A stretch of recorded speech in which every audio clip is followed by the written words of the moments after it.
दोस्तों, रूस में वोल्गा और कजानका नदी के मुहाने पर बसा कजान शहर इस समय सत्ता का केंद्र बना हुआ है। यूक्रेन युद्ध के बाद से अमेरिका और यूरोप को ठेंगा दिखाते रूसी राष्ट्रपति व्लादिमीर पुतिन की मेजबानी में कई देशों के राष्ट्र प्रमुख कजान में जुटे हैं। लेकिन इन सब के बीच में सभी की नजरें एशिया की दो बड़ी पावर चीन और भारत पर टिकी हुई है।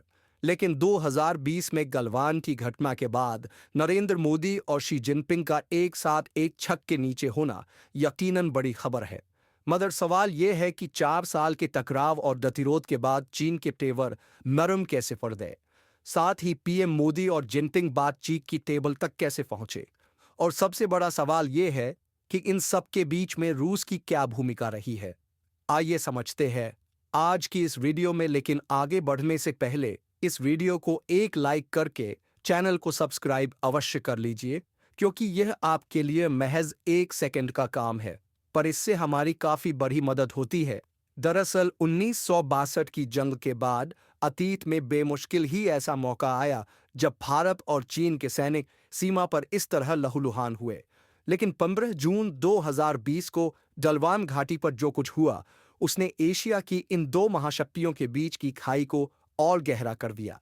हालांकि इस बीच दोनों देशों के बीच लगातार सैन्य और राजनयिक स्तर पर बातचीत होती रही, पर समस्याएं जस की तस बनी रहीं। और फिर आया साल 2022, जब रूस ने अमेरिका की धमकियों को दरकिनार कर यूक्रेन पर धावा बोल दिया। और पूरी दुनिया बेशक दो खेमों में बंटी नजर आई, लेकिन यूक्रेन का समर्थन करने वाले देशों की संख्या रूस की तुलना में कहीं ज्यादा रही है। लेकिन पावर बैलेंसिंग के इस गेम में भारत और चीन संभवतः दो ऐसे देश रहे जिन्होंने ना तो खुलकर रूस का समर्थन किया और ना ही विरोध।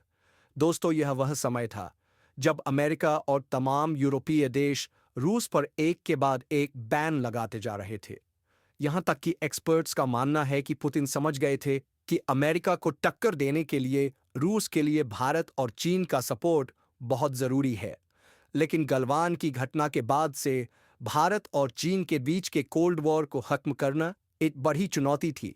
और अगर आपको नहीं पता तो बता दूं, चीन के विदेश मंत्री और पोलिट ब्यूरो के सदस्य वांग यी को चीन में राष्ट्रपति शी जिनपिंग के बाद दूसरा सबसे ताकतवर नेता माना जाता है। इस साल जुलाई में कजाकिस्तान में शंघाई सहयोग संगठन की बैठक से अलग विदेश मंत्री जयशंकर ने चीन के विदेश मंत्री वांग यी से मुलाकात की थी, जिसका मुद्दा एलएसी सैन्य गतिरोध को सुलझाना था। इस दौरान सिर्फ जयशंकर में ही नहीं, बल्कि राष्ट्रीय सुरक्षा सलाहकार अजीत डोभाल ने भी वांग से मुलाकात की थी।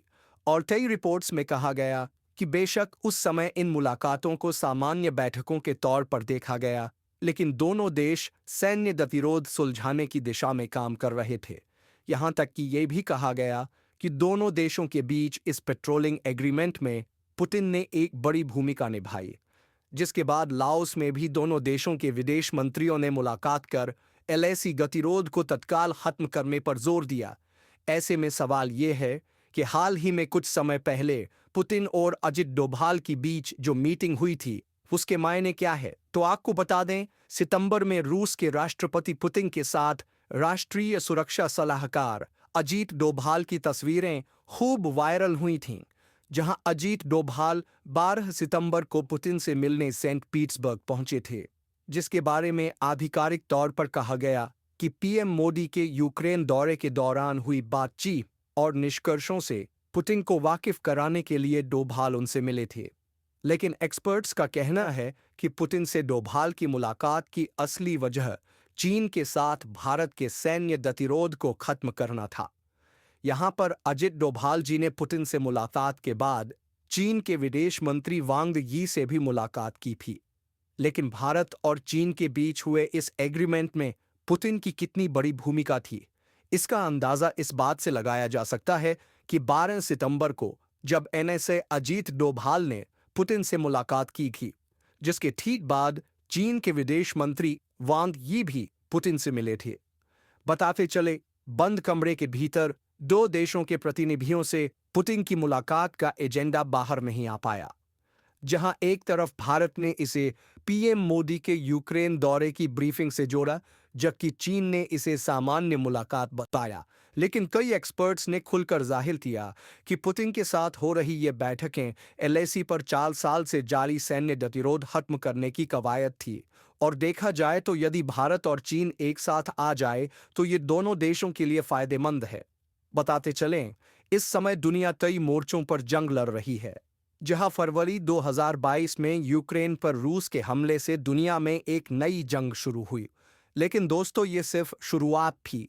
इसके बाद मिडिल ईस्ट के कई देश इस जंग की आग में कूद पड़े।